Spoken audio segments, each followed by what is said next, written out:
Então, ó, o título do texto é Letícia Mori, da BBC News Brasil, em São Paulo, 29 de abril de 2019.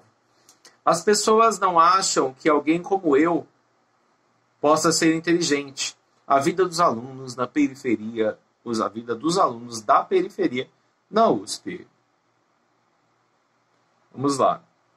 Não vou fazer corte no vídeo não, tá? Porque eu tenho paciência. Foi graças ao pai pedreiro que a paulistana Tamires Oliveira, de 20 anos, se apaixonou por construções. Já falo, se aproximou. Se apaixonou por construções. Quando tinha 10 anos, ela acompanhava o trabalho e ficava emocionada ao ver as casas que ele fazia tomando forma. Então decidiu que seria engenheira civil. Quando ela fez 18 anos, foi a vez do pai ficar emocionado ao ver a filha mais nova, que estudou a vida toda em escola pública, entrar na Universidade de São Paulo. Ele, na verdade, o pai, né, estava dirigindo quando recebeu a notícia, parou o carro e começou a chorar. Foi uma alegria que não dá para descrever. Eu sou um pouco assim, meio assim com esses textos, porque cria um glamour na USP que parece que, né, é outro planeta. Não, é outro planeta. Tudo bem, ele vai até falar isso aqui no texto, que é outro planeta, tal, né? Elite frequenta, o pobre quase não tá lá. Mas, não sei, sabe? Coloca a USP lá no teto, assim, parece que só tem a USP no mundo, assim, não tem outra possibilidade, né? Não sei. Enfim, né? Meio assim com essas histórias, muito comoventes. Parece programa do Rodrigo Faro lá, sabe? Que a pessoa ganha casa nova, não sei o quê. Vai emocionar.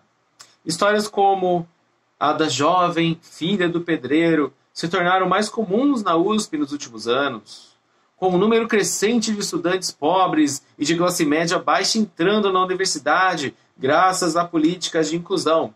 A porcentagem dos alunos provenientes de escola pública ingressando na USP subiu de 28,5% em 2013 para 41,8% em 2019. Cuidado com essas porcentagens, que certeza que vão fazer alguma pergunta sobre isso. Tá? Então presta atenção nessas porcentagens. Quando estiver lendo na prova, faz um círculo assim, entendeu? No texto, grifa, porque vai cair, certeza. Apareceu o número, fica esperto. No entanto, mesmo após terem passado no vestibular, alunos da rede pública, pobres, da periferia, em geral, continuam enfrentando mais obstáculos que os seus colegas de outras origens. Né? Isso é óbvio, né, gente? Não entendi. Vou dar um exemplo da minha pessoa. A minha pessoa, que Haroldo, prazer. O que aconteceu na minha vidinha ridícula, né? Eu estudei a vida toda em escola pública, né? Do estado de São Paulo. E eu não tive professora de matemática, por exemplo. Eu tive uma outra, assim, no 7º ano, eu tive um professor, o Bob, e só. Né? Aí no ensino médio eu tive um professor de física, depois eu tive mais. Basicamente era sempre aula eventual. Às vezes tinha um eventual, que era só enrolar a aula, né? E às vezes era aula vaga mesmo, né? Enfim, como em todas as escolas do mundo do estado de São Paulo, né? Então era aula vaga. Eu não tive professor, né? Assim, muitos professores, laboratório, eu tive nada. Então tá, mas eu era meio nerd. Mesmo eu sendo nerd, né? Eu estudava, eu ia bem química e física quando tinha, né? As aulas, no caso, né? Inglês, por exemplo, não tinha professor de inglês.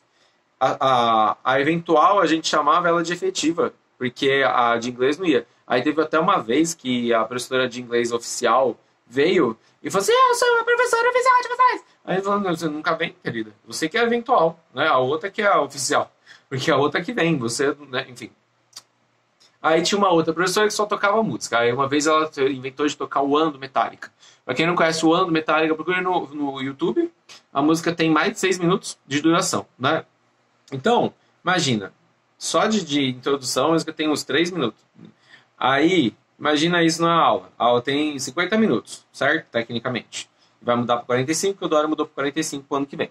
Mas, por enquanto, 50 minutos. Aí, você pega esta música e, antes da música, né? Você entra na sala, tá todo mundo zoando, barraco, você sabe como que é, né? Aí, até todo mundo ficar quietinho, até todo mundo sentar no seu lugar, vir na educação física, né? Vir da educação física. Até todo mundo sentar no seu lugar, você fazer a chamada, papapá, né? É um rolo. Aí tá, vamos supor que passaram uns 15 minutos da aula, certo? Muito bem. Aí você vai começar a primeira vez da música. Você começa a tocar a música, o pessoal conhecer a música. Tá, já passou mais 6 minutos aí. Aí você vai ler a letra da música pro pessoal. Olha, a letra da música, não sei o quê. Aí você vai explicar o que significa a letra da música. Aí depois vai tocar de novo. Aí depois vai tocar de novo. Aí depois vai tocar de novo. Aí acabou a aula. Produtivo, né? Muito bom. Enfim, aí eu estudei a vida toda em escola pública e não tive assim, muitas estruturas, né, sociais. Minha mãe e meu pai eram pobres, eram não, que ainda são, no caso, né? Eu também sou. Agora, principalmente minha mãe e meu pai, na época, era mais pobre ainda, vamos dizer, né? E aí a gente morava no meio do barro, né, no Jardim Recanto das Rosas, não tinha nem poste quando eu mudei pra cá, pra você ter uma ideia, né? Um poste de energia elétrica, não tinha energia elétrica, entendeu? Não tinha energia elétrica. E aí eu andava no barro, entendeu? Algumas vezes eu escorreguei no barro, caí de bunda no barro, né? Aí teve que voltar para trás para tocar, tinha que amarrar umas sacolas no pé para ir descendo e não sujar o sapato, né? Até chegar lá no asfalto, que era a 3 quilômetros de distância. Aí passava no asfalto, aí tirava a sacola, né? Ou às vezes ia descalço e arrumava a casa de alguém para lavar o pé para poder ir para a escola. Então imagina essa cena, né? Mas tudo bem. Imagina o outro de Alphaville que nunca teve que passar por isso, estudou no Rio Branco, né, no Mackenzie, né, fez bilíngue, escola bilíngue e tal, né, enfim. Eu tô falando de mim, então eu vou falar de mim. Porque eu gosto de falar de mim, porque ninguém fala que eu tô falando dos outros. E aí, quando eu estava no ensino médio, eu quis fazer faculdade, né? Na minha família ninguém fez faculdade, nem eu, nem meu irmão, eu tô aqui, nem meu irmão, nem minha mãe, nem meu pai. Nenhum outro membro da família, assim, vamos dizer, né? A não ser alguns primos e primas. Mas assim, da minha família, assim, tipo, né? Pai, irmão, tá, não, só eu. Aí, eu queria fazer faculdade de comunicação social, publicidade e propaganda. Que foi o que eu fiz, no caso, mas eu fiz na Unifiel. Por que você fez na Unifiel e não fez na USP? Então, agora vem o comentário aí do texto, ó, né? Como eu li aqui agora. Alunos da periferia continuam enfrentando mais obstáculos que seus colegas de outras origens, mesmo quando entram na universidade. Então eu era pobre, né? Com 14 anos eu fiz a provinha, entrei na JUCO. E aí eu comecei a trabalhar. Então eu trabalhava, na época não tinha lei de estagiário ainda, tal, então eu trabalhava na área normal, das 8 às 5. Aí saía para a escola à noite. À noite não tinha aula, né? Obviamente, o pessoal só fumava no pátio, aquela coisa, né? Não tinha aula nenhuma. E aí foi, passando, né? E eu estudava bastante porque eu era nerd. Aí tá bom, poderia até tentar fazer o vestibular da USP. Não tinha Enem na época, tá? E você que não valoriza Enem, não tinha Enem. Só tinha FUVEST. E aí, vamos supor que eu estudasse muito, fizesse o cursinho preparatório. Vamos supor que eu conseguisse entrar na universidade. Tá bom. Como que eu ia me manter? Não tinha transporte gratuito, né? Esqueci o nome do transporte gratuito agora. Tem um nome. Enfim, não tinha transporte gratuito. Os materiais são caros, né? E você sabe que na USP você não tem um turno assim específico, tipo manhã, tarde, noite, que nem na universidade privada, né? Você estuda de noite ou de manhã, por exemplo. Aí você tem toda a grade que cabe lá, né, de noite. Não dá pra você trabalhar de dia, né, no caso. No caso, não dá, não tem essa possibilidade. Então, tem curso que é de manhã, tem curso que é de tarde, tem curso que é de noite. E aí você tem que se adequar a isso, né? Então, não dá para você trabalhar no período integral, por exemplo. E aí, como é que você vai se manter? Meu pai e minha mãe não tinham condições de me manter na universidade, de pagar e tal, né? Então, o que eu fiz? Quando eu fiz 14 anos, que eu passei na JUCO, eu comecei a juntar dinheiro. E eu juntei até fazer 19 anos. E aí eu tinha uma reserva razoável assim, né? Pra época era milhões, né? Tipo, acho que eu tinha juntando tudo que eu juntei, tinha uns 5 mil reais, mais ou menos. Mas na época era até bastante, né? Se fosse fazer um câmbio pra hoje, eu acho que seria aqui uns 12 mil reais. Mas, enfim, tinha um dinheiro pra pagar as primeiras mensalidades e tal. Aí eu fiz o vestibular na Unifiel e fiz publicidade de propaganda na Unifiel. Agora, se eu entrasse na USP, eu não tinha estrutura nenhuma para ficar lá. Esse é o ponto que eu tô querendo falar, entendeu? Não tinha como continuar lá. Não tinha nenhum programa de apoio, não tinha alimentação e tal. Aí esses programas foram vindo agora, entendeu? Agora sim, né? De 2000 e pouco para cá. 2000 quanto que ele falou aqui? Enfim, de 2000 e pouco para cá começaram a ter esses programas aí de inclusão das pessoas mais pobres. E aí ele fala, né, que de 2013 para 2019 subiu. Eu me formei em 2002, né? Então é um bom tempo aí no caso, né, de diferença. Aí, veja só como é que é, né? A ingratidão de uma mulher, ela é o meu tesouro. No entanto, mesmo após terem passado no vestibular, alunos da rede pública... Não, acabei de ler isso, gente. Muitos têm de conciliar a pesada carga horária de estudos com o trabalho, superar a defasagem na qualidade de ensino que tiveram, passar horas e horas no transporte entre a periferia e a USP, suportar a insalubridade de moradias estudantis, competir por bolsas, intercâmbios com colegas que já falam várias línguas, se enturmar em um grupo socioeconômico diferente, então tem que se matar, como linha da corrida lá, lembra? Se matar para poder tentar chegar perto dessas pessoas, mas é muito mais difícil, né? Enquanto a pessoa chega de motorista particular, o outro tá lá no trem, no metrô, não sei o que, para poder chegar lá, né? E trabalhou também o dia inteiro. O outro não, eu estava em casa, de boa, só estudando. Enfim, ou ajudando o pai na padaria. No entanto, e afirmam ter de muitas vezes lutar contra a discriminação, racismo de colegas, professores, funcionários de uma universidade que ainda é majoritariamente branca. A USP implementou sistemas de reserva de vagas em 2018. O número de pretos, pardos e indígenas que ingressaram em 2019 aumentou 38% em relação ao ano anterior. Cuidado com essas porcentagens, certeza que vai cair alguma pergunta sobre isso. Mas continua longe de representar a realidade brasileira. Claro, né? Esses alunos ocuparam 25,7% do total de vagas. Ou seja, o resto tudo é branco, de classe alta, né? Tamires hoje está no terceiro ano de Engenharia Civil na Poli. Como é ser da quebrada e estudar na USP. E também, como o professor Clóvis falou no vídeo anterior, esse negócio de pobre tem um folclore, né? Se eu sou da quebrada, mano. É como se eu fosse especial, sabe? E não é, você é só mais ferrado que os outros. É isso, entendeu? Então, é uma ilusão, né? Que as pessoas mais pobres, né, no caso, como eu, a gente é muito influenciado quando a gente não tem formação específica, né? Quando tem um repertório mais abrangente, a gente é muito influenciado pela mídia, né? Pelas coisas que estão acontecendo ao nosso redor. Nosso mundo também é muito pequeno. Assim como o mundo da elite, né, também é pequeno, o mundo do pobre também é pequeno.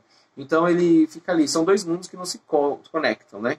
Um está aqui, na bolinha dele, o outro está aqui nessa bolinha. E a vida do pobre aqui é funk, baile funk, é isso aqui. E a outra aqui é a vida dele lá, né? Assistam aquele filme Que Horas Ela Volta. Muito interessante. Enfim. E aí, fica lá, né? Na sua bolinha social. E fala, não, eu sou da quebrada, mano. Eu sou muito falso, de Osasco. Enfim. Era uma sexta-feira. Não, cadê aqui? Criado em uma favela da Brasilândia, zona norte de São Paulo, o estudante de Ciências Sociais Thiago Torres, de 19 anos, conta que um dos piores momentos que viveu na universidade foi bastante simbólico de como é ser da quebrada. Ele estava andando e foi abordado, basicamente, né? Claro. Então, é o que acontece no dia a dia, né? Um branco, como o Porchat falou, não precisa se preocupar com esse tipo de coisa. Raramente ele vai ser abordado. Às vezes é abordado porque o tipo do carro é suspeito, alguma coisa, mas não pela pessoa, né? Hoje, por exemplo, eu estava andando de bike e aí tinha um casal branco, né? No Semucan, lá em Cotia, com o cachorrinho bonitinho, andando e tal. Aí eu passei por eles, eu não sou branco, mas também, né? Não sou moreno. Então eles olharam assim, né? Agora imagina se fosse um negro, né? Vindo de bicicleta. E eu tava de boné e tal. Aí, o que eles iam fazer? Já ia, né? Meu Deus, o quê? Né? E aqueles vídeos famosos no YouTube, né? As reações que as pessoas têm ao verem pessoas negras. A pessoa tá lá no shopping. Eu tô voltando também hoje. Eu tava voltando para casa e passei na frente de uma padaria. Aí tinha um menininho branquinho, bem branquinho, igual a folha de papel, lá na padaria, na parte da padaria assim, e tal, viajando na maionese. Já tem uns 10 anos. Aí imagina se fosse um negro. Né? O que ia acontecer? Então, é o mundo que nós vivemos. Não tem discriminação no Brasil, não tem racismo no Brasil. Não tem, imagina. Não, mas eu tenho até um amigo negro, né? É isso aí. Tudo bem. Se você falar isso, não fale comigo, por favor. Né? Para mim foi bem simbólico o caso desse abordado, né? Quem é pobre da periferia enfrenta. Se eu não fosse aluno, poderia entrar? Recentemente, Tiago desabafou sobre como é viver entre dois mundos em um post no Facebook. Ver de onde você veio e de onde as pessoas vieram, perceber que elas estão com séculos de vantagem em relação a você e aos seus, tem sido bem triste e difícil para mim, escreveu ele, que teve 51.000 curtidas e 15.000 compartilhamentos. Muito bem. Tiago Torres em sala de aula na FEFELESTE, onde estuda ciências sociais. Até quando vai predominar a lógica de que os brancos com grana têm acesso às melhores coisas e o caminho do sucesso trilhado, enquanto os negros pobres vivem um verdadeiro inferno e tudo que conseguem é trabalhar para esses brancos? Até quando? Até quando a elite quiser, querido. Quem manda nesse país, existe lá o documentário Democracia em Vertigem. É bem interessante para falar sobre isso. Até quando, né? Até quando? Quando a elite quiser. A elite manda nisso. É igual a abolição da escravatura. Só teve a abolição porque a elite quis, né? Porque não era mais interessante manter o negro, assim, dando comida para ele, moradia. Era mais fácil eu mandar o negro para a rua e depois contratá-lo de volta com um preço muito inferior do que eu gastaria, né? Cuidando da alimentação e da casa dele.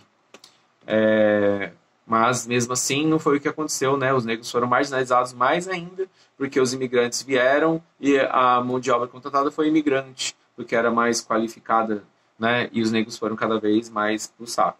E tiveram que se marginalizar, criar favelas, aquela coisa toda que a gente tem hoje. E aí fala, não, é só você querer que você consegue. Enfim. Ele conta... Tiago estudou a vida inteira em escola pública. Faltava papel higiênico, faltava professor, giz. Aí no ITB não tem esses problemas, graças à boa administração da prefeitura. Mas no estado não tem, né? No estado não tem realmente papel higiênico. A porta do banheiro é aquela merda, né? O banheiro, a limpeza é precária, né? Tem uma tia da limpeza para a escola inteira, o dia inteiro, né? Enfim, as carteiras tudo quebradas, né? E quando chega a carteira nova, o pessoal quebra mais ainda. Ventilador, quando tem funcionando, o pessoal se pendura e quebra, como diz a minha querida Sofia Schuller, né? Então é complicado, né? Porque a gente fala assim, a culpa é do governo. Bem, o governo tem a sua parcela de culpa, porque não tem investimento. Agora, o povo também é dose, né? Porque quando tem, quebra. Eu estava dando aula esses dias, numa escola aqui de Osasco, aí o moleque tacou o papel higiênico molhado no monte de papel higiênico molhado no ventilador. Terceiro ano do ensino médio, tá? Não, do terceiro ano do ensino médio. Aí ele falou, o que passa na cabeça da pessoa? Aí eu virei e falei, o que tá acontecendo? Porque você tá doente? Tá com problema? Quer um abraço? É doença. Se for doença, gente, se afasta, por favor, porque, né, vai que contamina, né? Não dá pra entender o que acontece na cabeça da pessoa. Quebra o ventilador, aí faz calor, né? Aí quebra vidro, passa frio depois quando faz frio. Quebra a cortina, rasga a cortina, põe fogo na cortina. Aí depois fica o sol dos infernos, né? Não dá pra entender. Aí fala, a escola não presta. Não presta mesmo, né? Não presta mesmo. É difícil. É igual um professor que eu conheço, não vou citar nomes. Eu adoro falar mal de professor, né? Coisa feia. Esse professor dá aula menos tempo que eu. Dou aula há quase 8 anos. Ele dá menos tempo que eu. E ele dá menos tempo que eu, comecei essa frase. Ele dá aula menos tempo do que eu. E eu dou aula mais tempo que ele. E aí, no caso, ele estava numa escola pública aqui do estado de São Paulo e pediu transferência para uma escola de período integral. Beleza, né? Ok. Porque lá recebe mais, no caso. Só que você trabalha mais, né? Obviamente, porque é integral. E, enfim. Aí, passou o ano todo, né? Ficou lá. Ele é efetivo numa escola aqui. Aí, no lugar dele, vieram dois professores, uma professora e um professor, substituí-lo, né? Desde o começo do ano. E pegaram as aulas dele para ficar até o final do ano. E ele ia ficar até o final do ano lá na escola de período integral, certo? Certo. Aí, o que aconteceu? Agora, faltando 10 dias para acabar o ano, o que ele fez? Pediu para voltar, porque ele estava cansado. Ele falou que não aguentava mais, estava doente, triste. E aí ele pediu para voltar. Aí o que aconteceu? Ele voltou, né? E quem perdeu as aulas? Os dois professores perderam as suas aulas, né? Ah, mas é só isso? Não, não é só isso. É obviamente que os professores perderam as aulas, então não vão receber 13º, não vão receber nada, né? É, enfim, e no estado é assim, você não tem FGTS, não tem nada. Você terminou os contratos, né? Do jeito que você entrou, você saiu. Enfim, então os professores ficaram sem nada. Imagina que você tem filho para cuidar, né, e tal, não tem mais nada. Porque o outro tava cansado, né? Aí tá, mas é o direito dele, tá na legislação, mas porque é legal, será que é moral? Né? É a discussão filosófica de Kant. Né? É moralmente correto? É digno? É uma atitude digna? Né? Tirar a aula do outro? Aí tá. Os professores estão desde o começo do ano desenvolvendo, né, um raciocínio com os seus alunos. Aí vem o outro, né, quebra toda a sequência. As alunos, você sabe, né? Não respeitam porque chegou agora e não tem nem o que fazer. Também falta 10 dias para fechar as aulas, né? Acabar as aulas. Agora eu te pergunto, esses alunos daqui vão ficar sem matéria? E os alunos de lá dele também, certo? Esse professor está preocupado com a qualidade do ensino? Com a pedagogia, essas coisas todas? Não, preocupado com o quê? Com o próprio umbigo.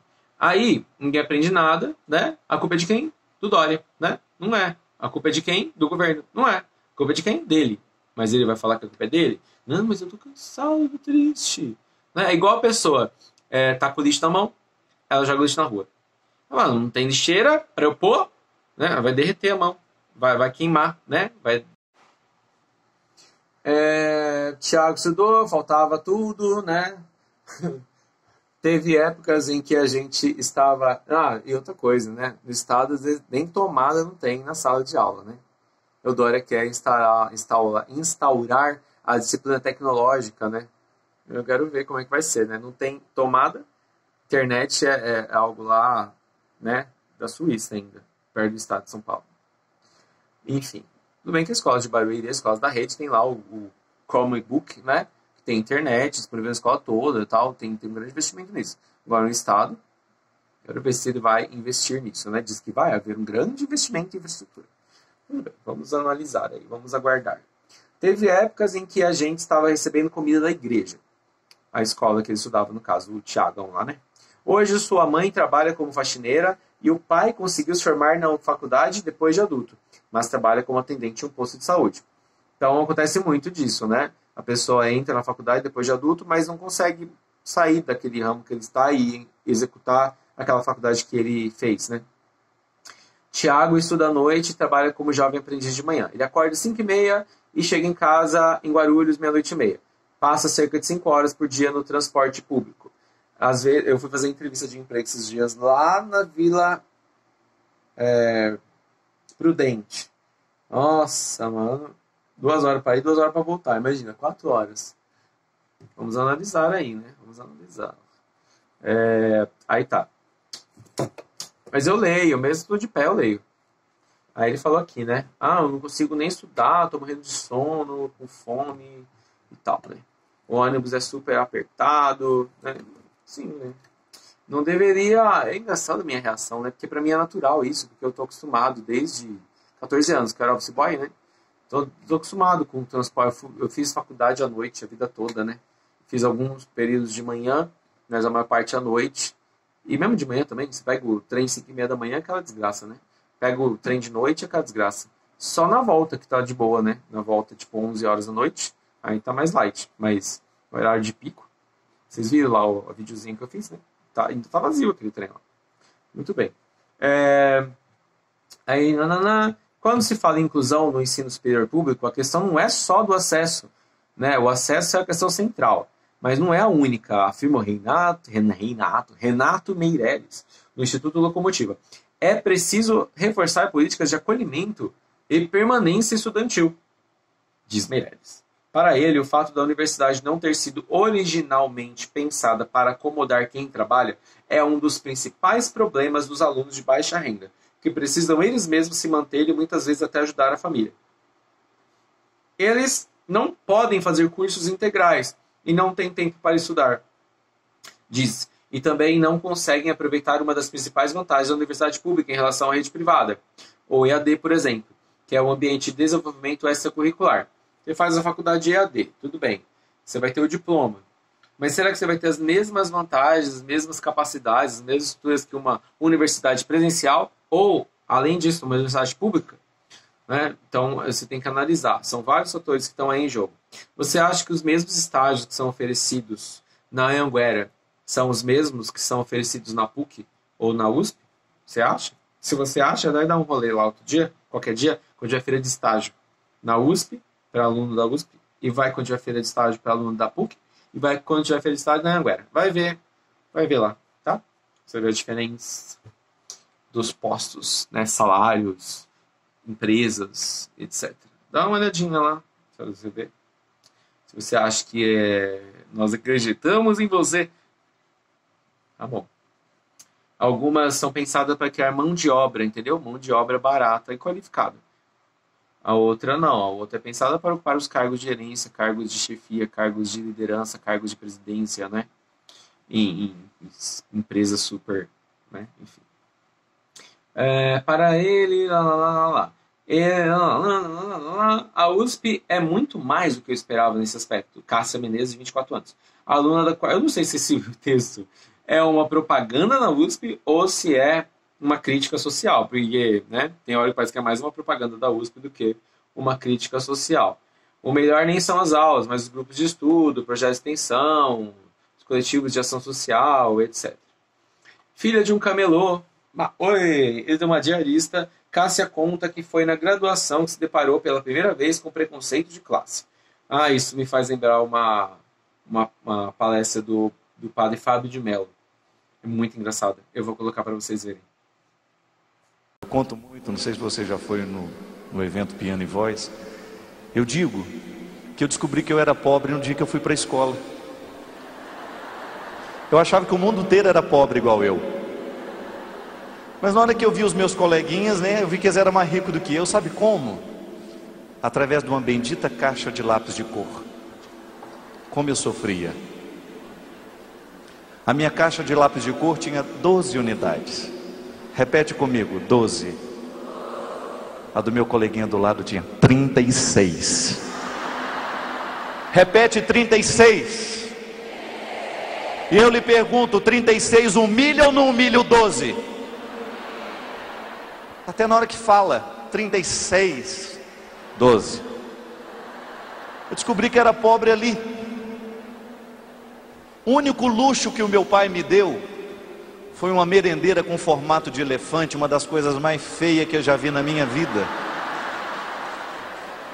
Uma merendeira com formato de elefante, no meio das cordinárias saiu uma garrafa de plástico. E a minha mãe, ela comprava aquele pacotinho pequenininho de quisuco, de groselha.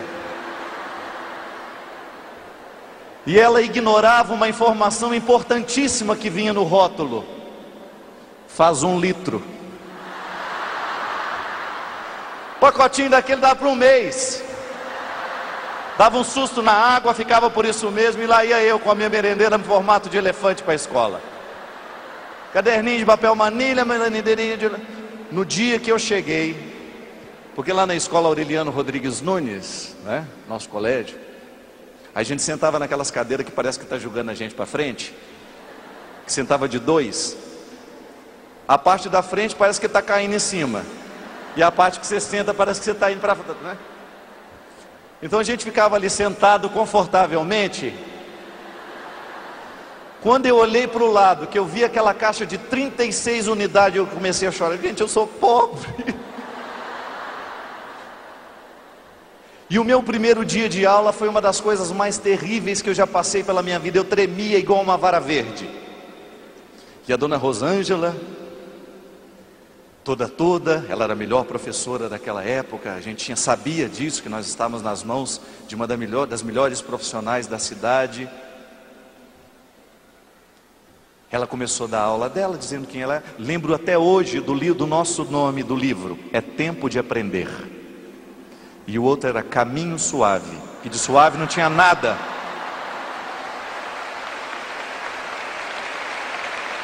É tempo de aprender. Gente, quando eu vi aquele contexto todo, caixa de lápis de cor de 12 unidades, 36 mil miliano, aquela merendeira com aquela água suja que a minha mãe falava que era um suco. Eu fui ficando tão desesperado que eu pensei, eu não posso ficar aqui. Esse sofrimento está demais para mim. Aí eu pensei, o que eu vou fazer? Aí cruzei as pernas e fiz aquilo que todo homem pode fazer sozinho.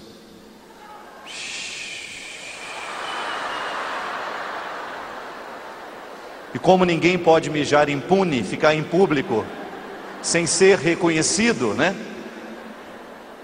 Quando você menos imagina, começa a escorrer aquilo. O rio de Piracicaba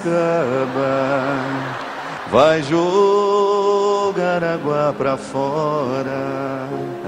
Aí o rio de Piracicaba desceu, o coleguinha, ele fez xixi. E aí eu já estava apavorado com tudo que estava me... Aí vem a dona Rosângela, Fabinho fez xixi, fez. Vai ter que ir embora. Aí eu vou fazer o quê? Pronto. Primeiro dia fiquei socorrido. Me libertei daquele sofrimento como? Fazendo fez. Não fui homem não, mijei. Aí segundo dia, eu todo tenso, merendeira de formato de elefante, suco de lá, aquela toda, caixa de lápis de cor. Cruzei as perninhas, fiz a mesma coisa. O rio de Piracicaba vai e jogou de novo. Aí fui denunciado mais uma vez. Lá vem a dona Rosângela, Fabinho, não é possível, fez XP, vai ter que ir embora. Quase que já pegando as coisinhas, né, tudo humildezinho. Lamento. Uma outra hora eu volto. Lá fui embora. Terceiro dia, mesma coisa, só que eu já cheguei feliz. Pronto. Eu encontrei a solução de todos os problemas que eu tinha na vida. Na hora que a vida apertar, você mija. Não é?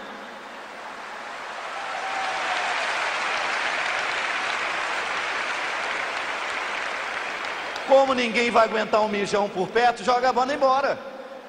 E ser mandado embora do lugar, às vezes é o melhor jeito de você resolver o problema. E eu estava resolvendo daquele jeito. Aí, minha gente, já nem estava chorando mais, já fiz o xixi feliz, alegre. Pois é, fazer o quê? Fez xixi feliz. Consolado, já consciente de que era um mijão feliz. Mas aí é isso que a dona Rosângela me deu uma rasteira nessa hora. Fez xixi de novo. Vai ter que ir embora. Oh. Não.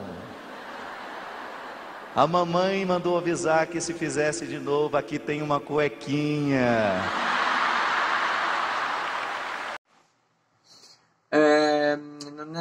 Antes de se tornar aluna da USP, começou um curso no Mackenzie com a bolsa do ProUni. E aí diz que sofreu muito. É claro, né? É moreninha aqui, né? No caso, lá é só tudo branca, né? Lá. Vai lá na estação Mackenzie do metrô e dá uma olhadinha lá. Quem que frequenta. Vai nos bares lá ao redor. Dá uma olhadinha. Passa numa sexta-feira à noite. Dá uma olhadinha. Saia do seu mundo. Expanda a sua bolha social. Né? Até isso eu já falar aqui no grupo, capital social, né? O que é capital social? É esse negócio, ter contatos, entendeu? Quando você está na universidade, nem sempre basta você preencher fichas em sites de vagas e tal. Você precisa de contatos. A pessoa é rica, ela tem um pai médico, ou ela tem um tio médico, ou ela tem um tio vereador, um deputado, um tio não sei o quê. Essas pessoas vão indicando, entendeu? Principalmente no começo da carreira. Agora, se você não tem esse capital social, se lascou. Aí tá, ela descobriu que era pobre, né? Eu descobri que eu era pobre quando eu fui no Pão de Açúcar, mas tudo bem. Ela conta que na USP se sentiu mais acolhida justamente por causa dos grupos de estudo, de extensão e tal, mas mesmo assim ela se decepcionou. Mesmo dentro dos grupos, o elitismo ainda se manifesta muito. É um preconceito de classe muito latente. que está ali, né, escondido, no caso. Por exemplo, a pessoa não vai discriminar você aqui na sua cara e falar assim, você é pobre, não gosta de você, igual o Caco Antibes, sabe? Tem horror, é pobre. Ele não vai falar isso. Mas ele vai discriminar ali, olha a roupa, né? Ou ele vai olhar de uma maneira diferente. Né? Por exemplo, eu estou com essa roupa super mega de elite aqui, ó, né? Se eu for assim, por exemplo, no Pão de Açúcar, o que vão fazer? Vão olhar, né? Olha, nossa, esse pobre, o que esse pobre está fazendo aqui, né? Igual o dono da Ravan lá, né? O que esses pobres estão fazendo na minha loja, gente? Para de ir lá, né? Pelo amor de Deus. Mesmo dentro da lá, eu sofri muito.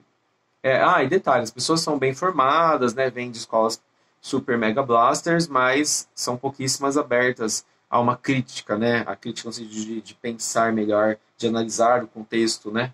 Eu sofri muito para explicar que às vezes não tinha dinheiro para pagar a passagem, para ir numa reunião. Tipo, o pessoal marca uma reunião 3 horas da tarde.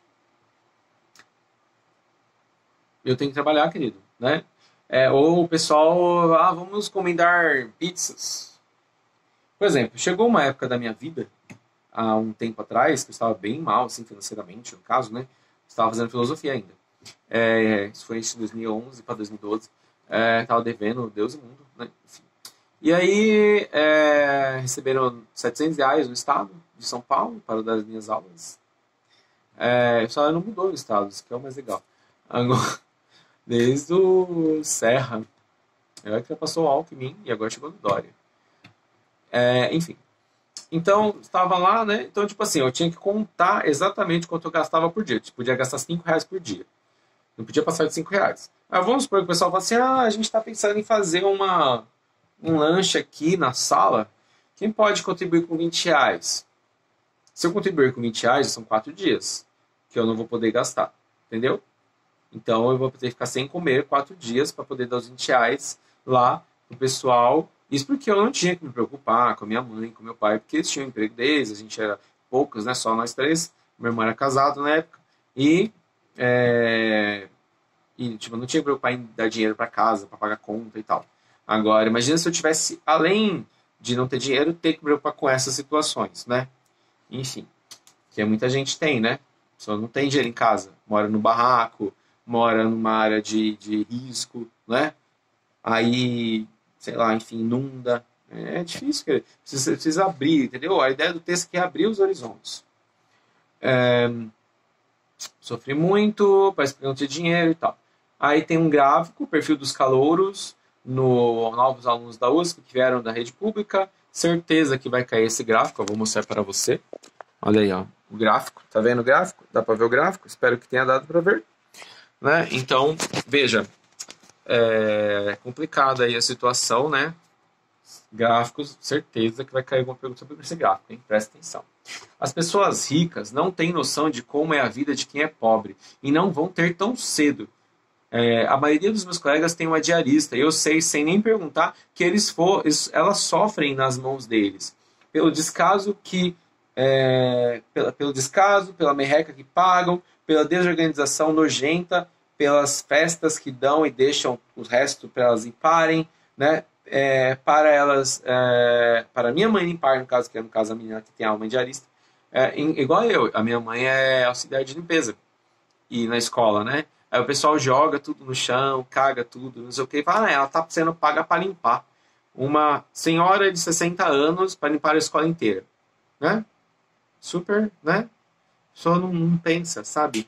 Ela custa jogar o negócio do apontador no lixo? Custa pegar o papelzinho e jogar no lixo, em vez de ficar sendo idiota e jogar na cabeça dos outros? Ou jogar no vidro, né? O brasileiro é impressionante, impressionante. Lá no ônibus, esses ônibus têm ar-condicionado novo, né? Aí tinha uma frestinha assim, mínima, mais fina do que esse lápis aqui, ó. O que tinha nessa frestinha? O que tinha? Papel de bala enfiado. Sabe, a pessoa, eu não sei. Isso porque tem lixo no ônibus. Tem cesta de lixo no ônibus, sabe? Vazia. Não dá pra pessoa pegar a merda do papel e colocar no lixo. Vai morrer? Pelo amor de Deus. Ou não tem lixo. Pega a merda do papel, coloca no bolso, desgraça. Não dá pra entender o que passa na cabeça desse povo. Aí tem ponto de ônibus, que a pessoa quebra o ponto. Eu passei esses dias num ponto lá em São Paulo, que era de vidro, o que aconteceu? Chutaram, né? Quebraram, óbvio. O pobre não pode ver vidro. Ele quer quebrar, ele quer entortar, ele quer... Né? Não dá para entender. Então a gente fala, culpa do Estado, culpa do governo, não sei o quê. Mas também as pessoas são muito idiotas. Mas não tem informação. É preciso de informação para ter cérebro, gente. Então, um mínimo, sim. Enfim. Por gerações e gerações. Cássia, aí ele vai falar, a gente tá ficando muito cansativo isso aqui, né? Eu sei que é cansativo ler na prova também, tá? Mas vai ficar muito grande o vídeo, né? Tô preocupado com isso. Porque ele vai falar, assim, vários relatos, né? A mesma ideia, né? Todo mundo se ferrou, as pessoas não têm dinheiro, né? E os ricos têm tudo e acham que o pobre também é igual ele, no sentido socioeconômico. Né? E as pessoas confundem muito aquele negócio do artigo 5º da Constituição. Todo brasileiro é igual em direito. Não sei o que. Tudo bem, bonito. Agora, na prática, não é. Não é. Você não é igual. Igual, assim, em oportunidades, direito, em dignidade, você pode até ser na teoria, mas você não tem a mesma dignidade. Se você for negro, você não vai ter, na prática, a mesma dignidade de um branco. E se você for branco, você não vai ter a mesma dignidade se for um branco rico. Entendeu? No Brasil a dignidade varia de acordo com a sua classe social. Isso é fato. Não é não. Tá bom, então. Volta no Bolsonaro. A USP tem uma série de programas de permanência universitária, moradias estudantis, bolsas de auxílio, subsídio para alimentação. É preciso passar por uma seleção com critérios socioeconômicos, como renda familiar, posse da casa própria, etc. Mas estudantes relatam que as vagas são limitadas, óbvio, né? E nem sempre todos conseguem. Realmente, eu conheço um monte de gente que precisa muito do benefício e não consegue. E aí tem aquela coisa também, tem quem não precisa, às vezes mente só para pegar. É difícil. Tiago diz que o Bolsa Auxílio de R$400 por mês é igual eu. Quando eu terminei a faculdade de publicidade e propaganda, eu estava trabalhando numa empresa muito boa, estava recebendo um salário muito bom e não precisava mais da bolsa. Né? E as bolsas lá eram limitadas a um tanto de gente. Então eu não pedia bolsa, porque eu não precisava da bolsa mais. Certo? Agora, tem gente que eu conheci que não precisava mais da bolsa também, mas continua pedindo, porque queria um desconto, um dinheiro a mais. Só que se eu pego a bolsa, o outro que precisa não tem. Eu tenho essa consciência, eu desenvolvo essa consciência, o brasileiro desenvolve essa consciência. O brasileiro é um pouco acolhedor. Eu vou ler uns pedacinhos aqui, tá? Gente, é mais ou menos a mesma coisa. Sempre as histórias vão se repetindo. É importante você prestar atenção nos gráficos, tá? Nos números, ó. Tem mais um gráfico aqui, ó. Perfil dos alunos na USP, entre os alunos de graduação matriculados, tal. Porcentagem. Certeza que vai cair pergunta sobre isso, né? Eu recomendo que você leia bastante. Mas tá... Leia. Nem que você leia uma página por vez. Sei lá, tipo assim, ó. Lê uma página agora, dá um tempo, aí daqui 10 minutos você lê outra, aí daqui 1 hora você lê outra, ou então lê de 3 em 3.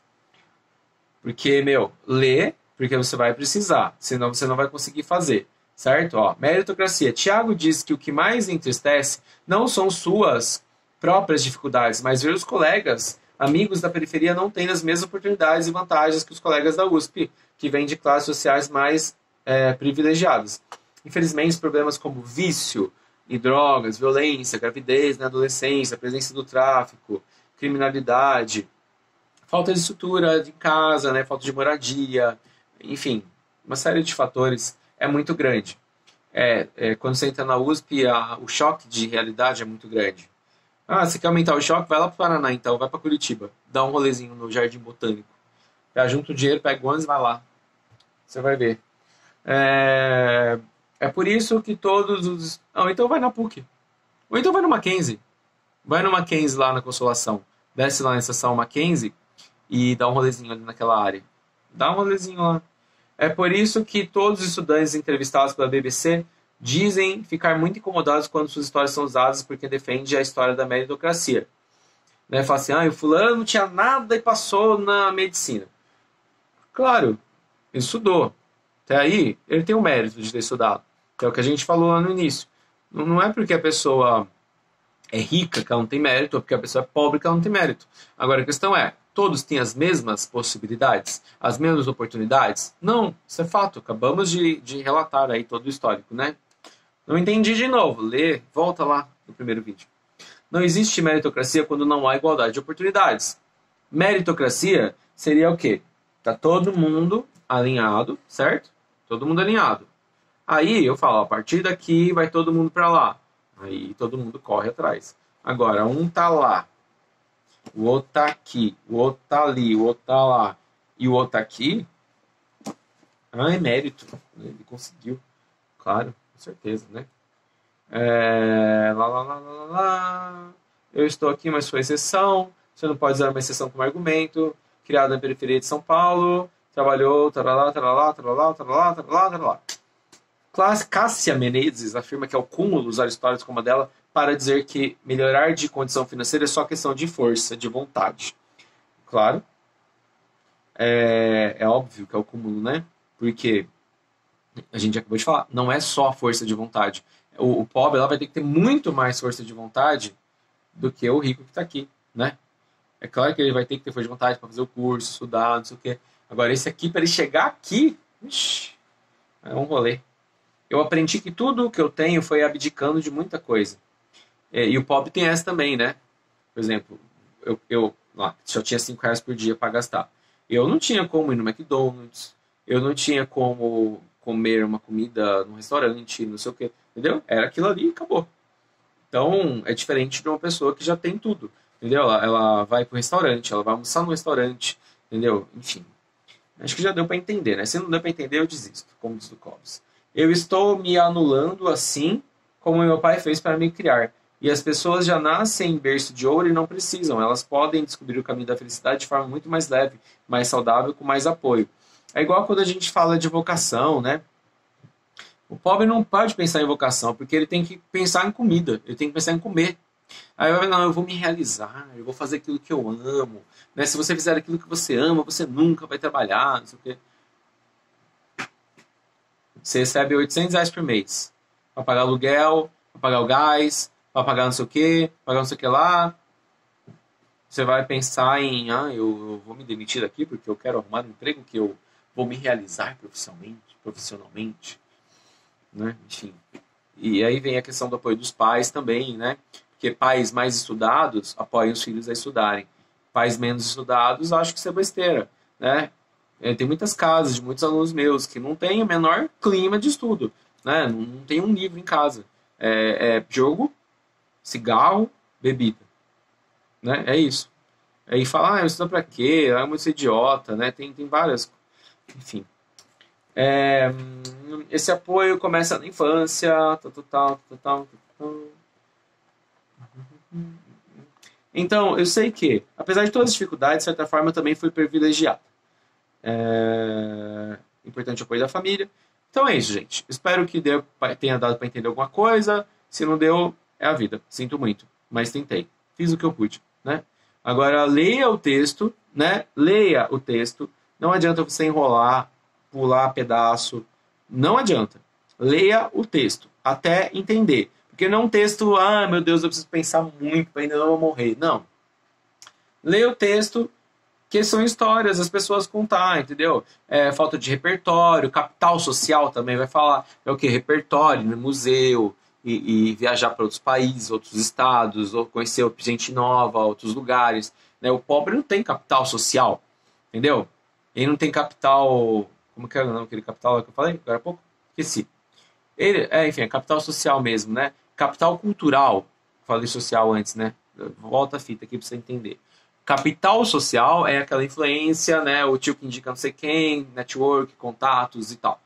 Capital cultural é quando você tem um repertório, entendeu? Você conhece músicas diferentes, estilos diferentes, obras de arte. Você consegue, por exemplo, fazer uma entrevista de emprego, você tem como argumentar, você tem o que falar, você tem assunto, sabe? Você não é uma pessoa medíocre. Agora, o pobre geralmente não tem esse capital cultural, nem o capital social, né? Ele não tem contatos, ele não tem bagagem cultural, ele não frequenta lugares diferentes, mas que ele vai ver um filme dublado, né? Nem legendado para analisar a interpretação do ator lá, né? Ou da atriz, né? Enfim, é isso, gente. Muito obrigado. E espero que tenham curtido. Mesmo se não tenha curtido, finge que curtiu, curte aí, ó, dá o like, compartilha com seus amigos, curta o canal, se inscreva no canal, assine o sininho aí, enfim, né? Isso aí, gente. Muito obrigado, tá? Vocês são maravilhosos, lindos, sensacionais. Os amarei para sempre, tá? As garotas também, minhas alunas lindas, maravilhosas, as amarei para sempre. Sempre morarão aqui no meu coração. E até mais. Fiquem com Deus e até a próxima.